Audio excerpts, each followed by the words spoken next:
যেমনটি আমরা লাস্ট এপিসোডে দেখেছিলাম, জিয়া বলেছিল জিয়ানের একটা চুলও যদি কেউ ক্ষতি করে তাহলে আমি তার চামড়া খুলে ফেলবো। তারপর সিন চেঞ্জ হয়ে যায় এবং আমরা 147 এপিসোডে দেখতে পাই ভয়ঙ্কর ড্রাগন সেই গোল্ডের লাইন দিয়ে নিচে নেমে আসছিল এবং সেই ড্রাগন জিয়ার বডির মধ্যে ঢুকে যায়, যার ফলে সেইখান থেকে অনেক ভয়ঙ্কর প্রেসার বা ওয়ারা বের হতে শুরু করে। তারপরে আমরা দেখতে পাই জিয়ার বডি কমপ্লিট হতে শুরু করে। প্রথমে জিয়ার উইং বের হয় এবং ধীরে ধীরে পুরো বডি কমপ্লিট হয়ে যায়। এরপরে জিয়া তার ওয়ারা রিলিজ করে এবং সেটি অনেক ভয়ঙ্কর ছিল। তারপর জিয়া নিচে নেমে আসে এবং নিচে নামার সাথে সাথে সেইখান থেকে এত ভয়ঙ্কর গোল্ডেন ওরা বের হয় যে আশেপাশে যে পাহাড় ছিল সেটি একদম ডিস্ট্রয় হয়ে যায়। তার পাশে সাধারণ ফাইটাররা যে ফাইট করছিল, কিছু কিছু ফাইটার থেমে যায় এবং কিছু কিছু ফাইটার এই গোল্ডেন প্রেসারের ফলে অনেক দূরে গিয়ে পড়ে যায়। এটা দেখে ইল্ডার জুলি পুরাই অবাক হয়ে যায় এবং সেখানকার প্রত্যেকটা আইল্যান্ডের ফাইটার একদম চমকে গিয়ে সেই দিকেই দেখতে থাকে। তখন ইল্ডার জুলি বলে ড্রাগন এম্পায়ার তার জন্ম হয়ে গেছে। এদিকে হেইকিং হাঁটু গেড়ে বসে পড়ে এবং বলে ড্রাগন এম্পায়ারকে স্বাগতম। তখন ড্রাগন আইল্যান্ডের সকল ফাইটাররা হাঁটু গেড়ে বসে পড়ে। এদিকে বাকি অন্য আইল্যান্ডের সাধারণ ফাইটাররা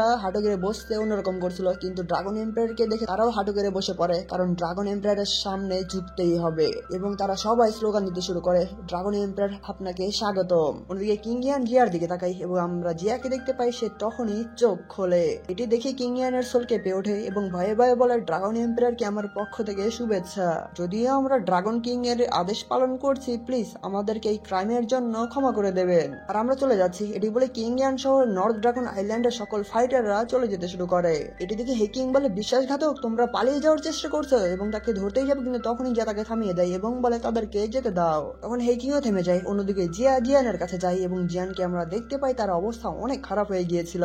জিয়ান ঠিক মতো দাঁড়াতে পারছিল না। তখন জিয়ান সামনের দিকে তাকিয়ে জিয়াকে দেখিয়ে বলে, জিয়া তোমাকে দেখে অনেক খুশি হয়েছি, তুমি ঠিক আছো। কিন্তু জিয়ানের অবস্থা দেখে জিয়াও স্যাড হয়ে যায়। তখনই জিয়া তার কপাল থেকে ড্রাগন ফিনিক্স এর এনার্জি বের করে ফেলে এবং সেটি জিয়ানের বডির মধ্যে দিয়ে দেয়। তখন জিয়া বলে তুমি রেস্ট করো, আর তোমার এই হার্ডওয়ার্কের জন্য তোমাকে অনেক অনেক ধন্যবাদ। তারপরে জিয়ানের বডি হিল হতে শুরু করে এবং সাথে সাথে জিয়ানও অজ্ঞান হয়ে যায়। তখন জিয়া হেকিং কে বলে জিয়ানের ভালো করে যত্ন নাও। তখন হেকিং বলে ঠিক আছে মহামান্য ড্রাগন এম্পায়ার। এটি বলে হেকিং জিয়ানকে কাঁধে তুলে নেয়। তারপরেই জিয়া উপরে উঠে আসে এবং তার অরা বের করতে শুরু করে। তারপরেই জিয়া তার স্পিরিচুয়াল প্রেসার রিলিজ করে, যার ফলে ইল্ডার সহ সকল ফাইটারের উপর স্পিরিচুয়াল প্রেসার অ্যাটাক করে। এই প্রেসার ইল্ডাররা সহ্য করতে পারলেও সাধারণ ফাইটারে একবারে পাহাড়ের মধ্যে ঢুকে যায়। তখন একজন ফাইটার বলে কি ভয়ঙ্কর ব্লাড লাইন প্রেসার। তখন আরেকজন ফাইটার বলে এরকম ভয়ঙ্কর প্রেসার আমাদের 3 জন ড্রাগন কিং এরও নেই। এদিকে জিয়া বলে যখন তোমরা তোমাদের ড্রাগন আইল্যান্ডে ফিরে যাবে তখন তোমরা তোমাদের ড্রাগন আইল্যান্ডের কিং কে বলে দিও এনশিয়েন্ট টাইম থেকে এনশিয়েন্ট ভয়েড ড্রাগন ক্ল্যানের কোনো ড্রাগন কিং নেই, আছে শুধু একজনই, সেটা হলো ড্রাগন এম্পায়ার। আর তাদের কাছে রয়্যাল ব্লাড লাইনে ছিটে পড়া যেটুকু অংশ রয়েছে, সময় হলে তাদের কাছ থেকে আমি পার্সোনালি সেই রয়্যাল ব্লাড লাইনে সেটুকু অংশও নিয়ে নেব এবং এখন এখান থেকে চলে যাও। তখন ম্যানিয়ান ইল্ডার ঝুলিকিয়া বলে ড্রাগন এম্পায়ারের আবির্ভাবের জন্য 3টা ড্রাগন আইল্যান্ড আজকে পরাজয় বরণ করেছে, কিন্তু এত তাড়াতাড়ি খুশি হয়েও না, সামনে তোমরা দেখতে পারবে কি হতে যাচ্ছে। আর চলো এখান থেকে। এটি বলে ম্যানিয়ান শিয়াও সহ সকল সাধারণ ফাইটার বোটের উপর চলে আসে এবং সেই বোটগুলো সামনে থাকে স্পেস পোর্টাল দিয়ে চলে যায় এবং তারপরে সেই পোর্টালটি বন্ধ হয়ে যায়। তার সাথে সাথে সেই জায়গাটা যে কালো মেঘে ছেয়ে গিয়েছিল সেইখান থেকেও আলো বের হতে শুরু করে। এগুলো থেকে তখন সাধারণ ফাইটাররা খুশিতে নাচতে শুরু করে দিয়েছিল এবং আমরা জিয়াকে দেখতে পাই তার মুখেও একটা মুস্কি আসছিল। তারপর সিন চেঞ্জ হয়ে যায় এবং আমরা ড্রাগন আইল্যান্ডের একটা রুমের মধ্যে দেখতে পাই যেখানে জিয়ানের বডি হিল হচ্ছিল। তখনই জিয়ানের জ্ঞান ফিরতে শুরু করে এবং চিৎকার দিয়ে উঠে বলে জিয়া। তারপরেই জিয়ান চারদিকে তাকিয়ে দেখতে পায় সে একটি রুমের মধ্যে আছে, আর তখনই সেখানে ইল্ডার ঝুলি এবং হেকিং চলে আসে। ইল্ডার ঝুলি জিয়ানকে বলে ইয়াং ফ্রেন্ড জিয়ান তুমি জ্ঞান ফিরে পেয়েছো। এদিকে জিয়ান তাদের দেখি ইল্ডার ঝুলি এবং সিনিয়র হেকিং বলে গ্রিট করে এবং সাথে জিজ্ঞেস করে জিয়া কেমন আছে।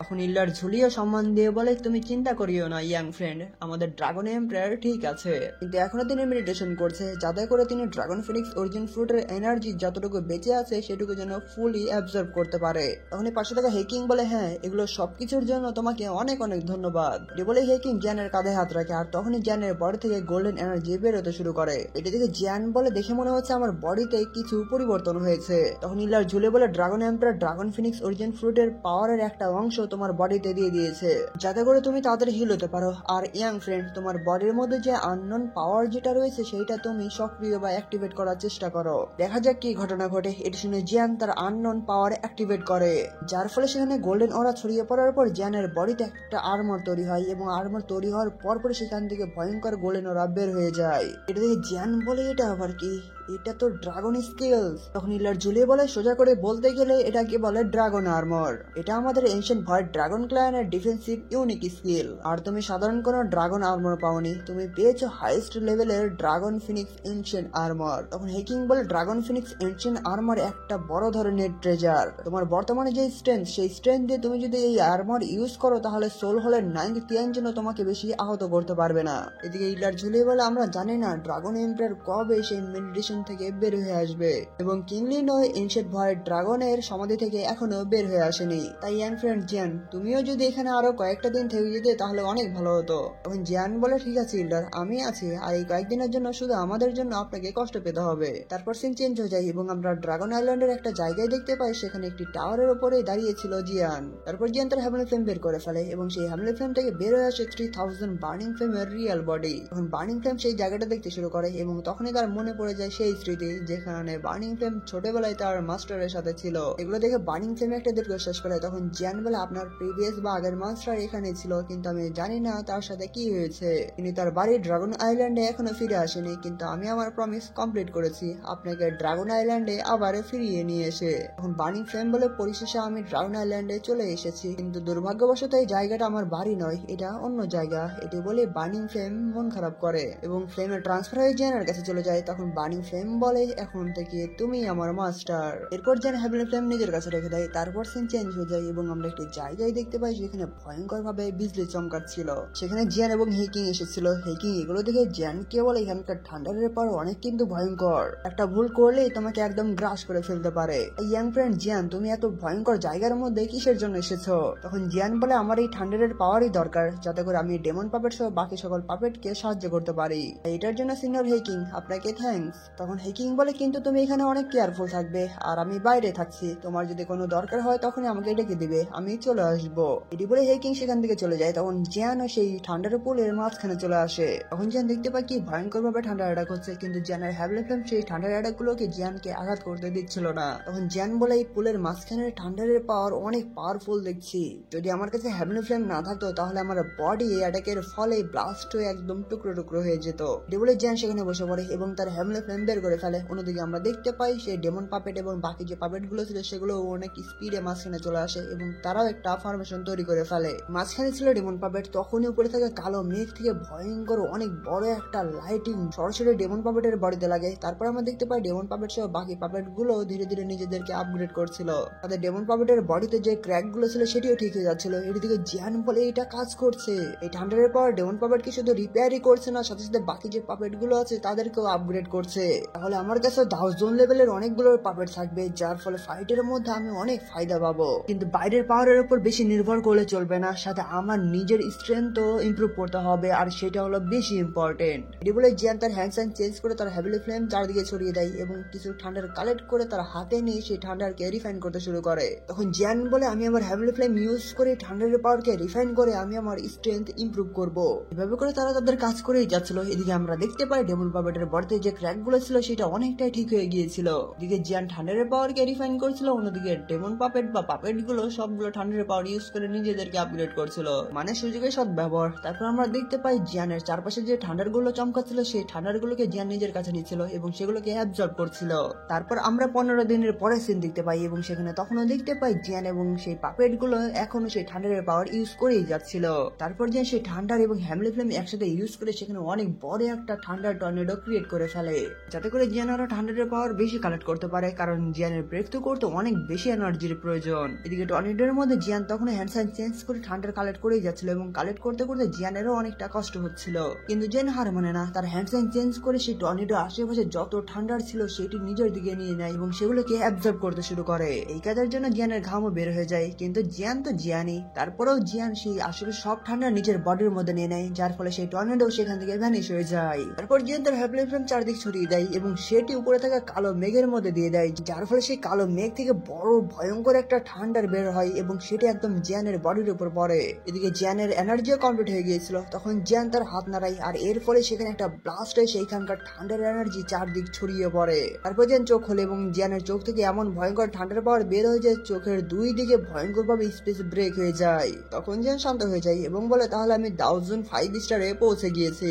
এবার যদি আমি 9th জনকে সামনে পাই আমি আমার আমার ডেমন পাপেটের সাহায্যে একসাথে কাজ করে 93 জনকে কমপ্লিট ভাবে উত্তম মধ্যম দিয়ে হারিয়ে দিতে পারবো। তারপর জেন সামনের দিকে তাকাই এবং পাপেট গুলোকে দেখে জেন অনেক অবাক হয়ে যায় এবং বলে, আরে পাপেট গুলো তো সাকসেসফুল ভাবে আপগ্রেড হয়ে গিয়েছে, সাথে আমার ডেমন পাপেটের বডিটাও রিপেয়ার হয়ে গিয়েছে। এটি বলে জেন উঠে দাঁড়ায় এবং বলে, সত্যি একবারে 2 কাজ হয়ে গেল, আসলে আজকে দিনটা অনেক ভালো ছিল।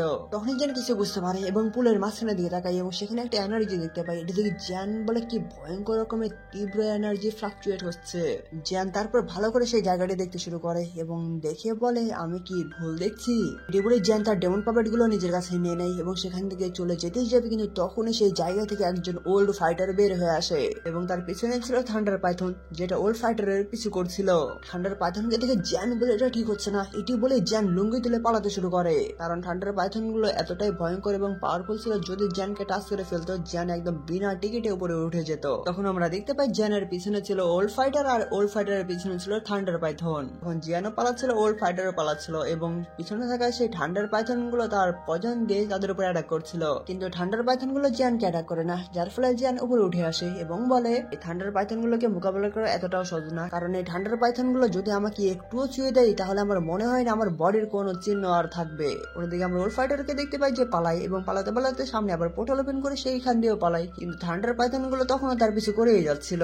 এই ওল্ড ফাইটার অনেক স্পিডে জঙ্গলের মধ্যে দিয়ে পালাচ্ছিল, কিন্তু থান্ডার পাইথন গুলো তার পিছু করে যাচ্ছিল এবং তাকে ধরতে যাবে, কিন্তু তখনই আবার সেখান থেকে পালিয়ে যায়। এই ডস করার ফলে সেখানে এত ভয়ঙ্কর একটা থান্ডার অ্যাটাক হয় যে সেটা আপনারা দেখতেই পারছেন। তারপর ওল্ড ফাইটার আবার পালাতে শুরু করে, কিন্তু এদিক থেকে আরেকটা পাইথন তাকে ধরতেই যাবে, কিন্তু সেটাকেও ডস করে ফেলে। তারপর ওল্ড ফাইটার দৌড়াতে দৌড়াতে উপরে উঠে আসে এবং সামনে স্পেস পোর্টাল ব্রেক করে সেখান দিয়ে পালাতে শুরু করে। তখন আরেকটা পোর্টাল দিয়ে বের হয় এবং বের হওয়ার সাথে সাথে সেখানে থান্ডার পাইথন গুলো চলে এসেছিল এবং তার উপরে অ্যাটাক করতেই থাকে। থান্ডার পাইথন গুলো ওল্ড ফাইটারের উপর অ্যাটাক করছিল, ওল্ড ফাইটার কোনো মতে সেই অ্যাটাক গুলোকে ডস করছিল।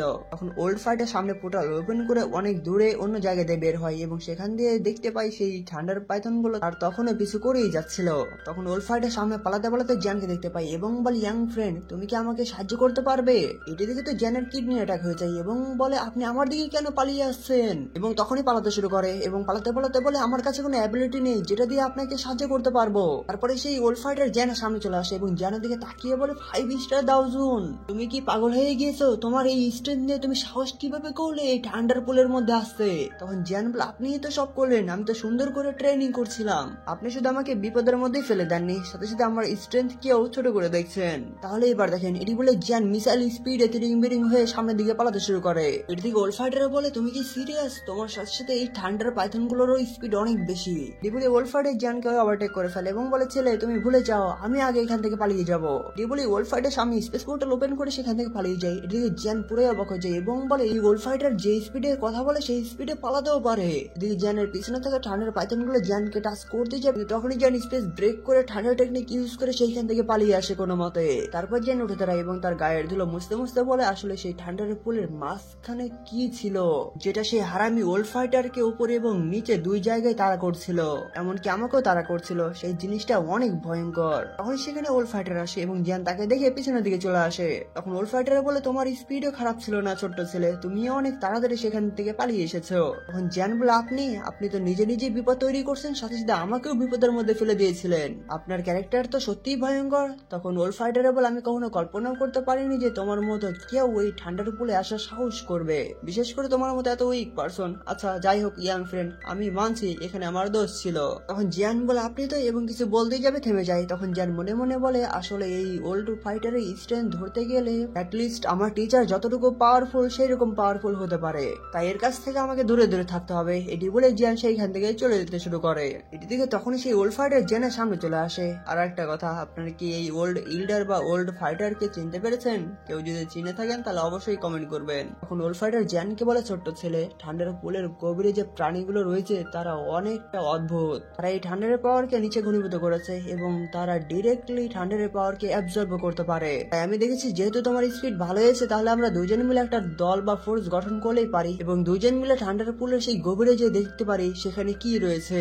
তখন জ্যান বলে, ওল্ড সিনিয়র, সেই ঠান্ডার পাইথন যদি আমাকে একটু টাচ করে বা একটা বোল্ট আমার গায়ে লাগে তাহলে আমার পুরো বডি ছাই হয়ে যাবে, তাই আমি আগেই বাদে। এবং মনে মনে বলে, এই ওল্ড সিনিয়র সত্যি অবিশ্বাসযোগ্য, তাই তার সাথে যদি যোগ দিই তাহলে আমি বিপর্যয়ের মধ্যে পড়ে যাব।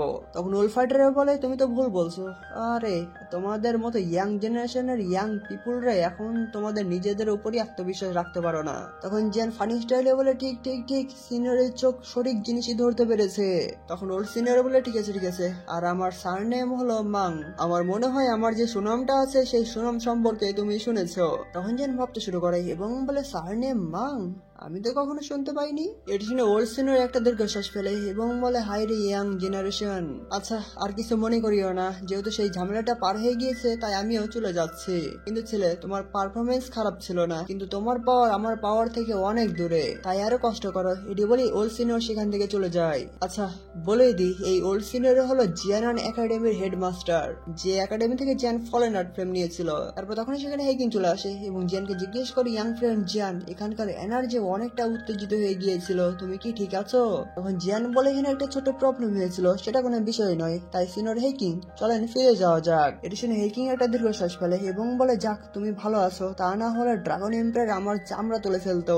আচ্ছা তাহলে চলো তোমাকে ফিরিয়ে নিয়ে যাই। তারপর জিয়ান হুম বলে দুইজন মিলে পোর্টাল ওপেন করে সেখান থেকে চলে যায়। তখনই আবার জিয়ানান একাডেমির হেডমাস্টার ম্যাং তিয়ানজি চলে আসে এবং বলে, এনশিয়েন্ট ভয়েড ড্রাগনের সাথে এই ছেলের সম্পর্ক কিভাবে একজন সাধারণ মানুষের সাথে এনশিয়েন্ট ভয়েড ড্রাগন ক্ল্যানের সম্পর্ক থাকতে পারে। আর সেই ছেলের নামটা কি বললো জিয়ান? এই ছেলের নামটা তো শুনে কিছুটা পরিচিত মনে হচ্ছে। তারপর সিন চেঞ্জ হয়ে যায় এবং আমরা ড্রাগন প্যালেসকে দেখতে পাই, যেখানে জিয়া তখনও ড্রাগন ফিনিক্স অরিজিন ফ্রুটকে অ্যাবজর্ব করেই যাচ্ছিল। ইল্ডার জুলি সেখানে ছিল। তখন সেখানে জিয়ান এবং হেইকিং চলে আসে এবং ইলার জুলিকে এগ্রিড করে। তখন ইলার জুলি বলে, ইয়াং ফ্রেন্ড জিয়ান, তোমাকে কংগ্রাচুলেশন তোমার ব্রেক থ্রু হওয়ার জন্য। তখনই সেখানে কিংলিন চলে আসে এবং ইয়াং মাস্টার এবং ইলার জুলি বলে সবাইকে এগ্রিড করে। এদিকে জিয়ান কিংলিনকে দেখে বলে, কিংলিন তুমি তো 1006 স্টারে পৌঁছে গিয়েছো। তখন কিংলিন বলে, ধন্যবাদ তো দিতে হয় এনশিয়েন্ট ড্রাগনের সমাধিতে ড্রাগনের এনার্জি থাকার জন্য, কারণ সেই এনার্জি ইউজ করে আমি 9 হেডেড এনশিয়েন্ট সার্ভেন্টের সোলকে পুরোপুরি রিফাইন করে ফেলি, এই জন্য আমি 1006 স্টারে পৌঁছে গিয়েছি। এটি শুনে জিয়ান ইলার ঝুলিকে গ্রিট করে থ্যাংক ইউ বলে। তখন ইলার ঝুলি বলে সে অনেক কষ্ট করেছে এবং এটা তার ভাগ্যে ছিল। তারপর জিয়ান জিয়ার দিকে তাকায় এবং জিয়াকে দেখতে পাই সে ড্রাগন ফিনিক্স অরিজিন ফ্রুটের এনার্জি অ্যাবজর্ব করেই যাচ্ছিল। জিয়ানের মুখ দেখে ইলার ঝুলি বলে, ইয়াং ফ্রেন্ড জিয়ান তুমি টেনশন করিও না, ড্রাগন এম্পায়ার ভালো আছে, কিন্তু ড্রাগন ফিনিক্স অরিজিন ফ্রুটের বাকি যে এনার্জি সেটা কমপ্লিট ভাবে রিফাইন করতে এখনো কিছু সময় লাগবে আর কি, কিন্তু নির্দিষ্ট করে বলা যাচ্ছে না তিনি কখন এইখান থেকে বের হয়ে আসবে। তখন জিয়ান বলে, আমি আর এখানে বেশি সময় ধরে থাকতে পারবো না, কারণ অনেক সময় ধরে আমি আমার প্যাভিলিয়ন থেকে দূরে আছি, আর এখন যদি আমি প্যাভিলিয়নে ফিরে না যাই তাহলে টিচার আমার জন্য চিন্তা করবে। তখন ইলার জুলি বলে, হ্যাঁ ঠিক বলেছো, আর এই স্পেস জেটটি তোমার কাছে ভালো করে রেখে দাও, তুমি যদি ফিউচারে আমাদের ইস্ট ড্রাগন আইল্যান্ডে আসতে চাও তাহলে এই জেটটাকে ডিস্ট্রয় করে দিও। তখন এই জেটের মধ্যে থাকা স্পেসের পাওয়ার তোমাদের জন্য অটোমেটিক একটা স্পেস পোর্টাল ওপেন করে দেবে, যাতে করে তুমি এখানে সহজেই চলে আসতে পারবে। তখন জিয়ান বলে, ঠিক আছে তাহলে আমি এখান থেকে চলে যাচ্ছি, সবাই ভালো থাকবেন। তারপর সিন চেঞ্জ হয়ে যায় এবং আমরা ফলিং স্টার প্যাভিলিয়নের একটি জায়গা দেখতে পাই যেখানে মাস্টার ফ্যাং এবং মাস্টার ইয়াওচান দাঁড়িয়েছিল।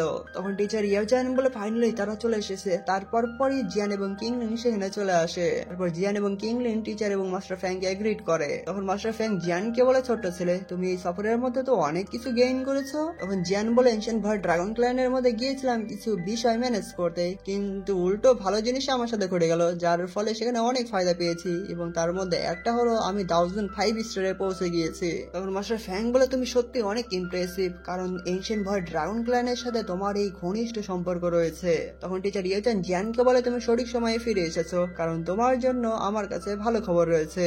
তখন জিয়ান বলে, ও তাহলে সেই গুড নিউজটা কি? এবং বলে সেই গুড নিউজটা হলো পিউরিফাইং ডেমনিক লোটাস ফ্লেম সম্পর্কে। তখনই আমরা পিউরিফাইং ডেমনিক লোটাস ফ্লেমের একটা সিন দেখতে পাই এবং এই ফ্লেমের কথা শুনে জিয়ান অবাক হওয়ার সাথে সাথে অনেকটা খুশি হয়ে যায়। এরপর এপিসোডটিও এখানেই শেষ হয়ে যায়। দেখা হচ্ছে পরবর্তী এপিসোডে।